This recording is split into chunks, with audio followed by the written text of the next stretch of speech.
Good afternoon, America. On behalf of the NAACP, the nation's oldest and largest grassroots-based civil rights organization, we are honored and delighted to be with you here today for the 40th anniversary Earth Day Teach-In. Give yourselves a huge hand.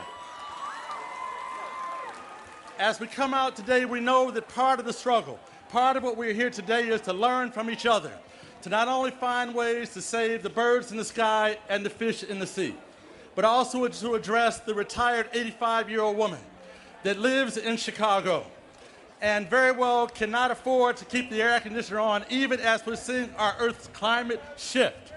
We know that very well we have to make sure that everyone, even the poorest of the poor, have an opportunity as we move through the process of saving our world and saving our nation. We have to make sure we save not only the polar bears and the ice caps, we must do that. But while we do that, we can also move to address the single parent living right here in Washington, D.C.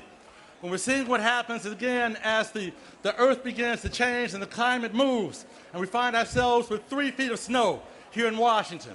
Some would argue and ask the question, indeed, is climate change real?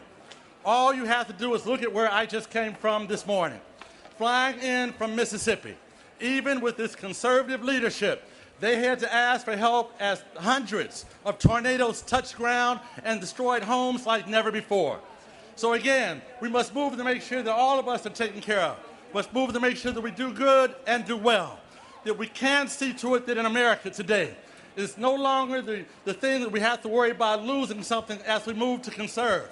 But we can very well make sure that we move to actually build business, create jobs, and save the environment at the same time. Amen? Amen. And with that, let me welcome to the stage Boyd Mattson.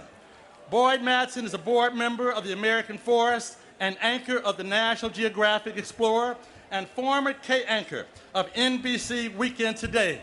Ladies and gentlemen, Boyd Mattson.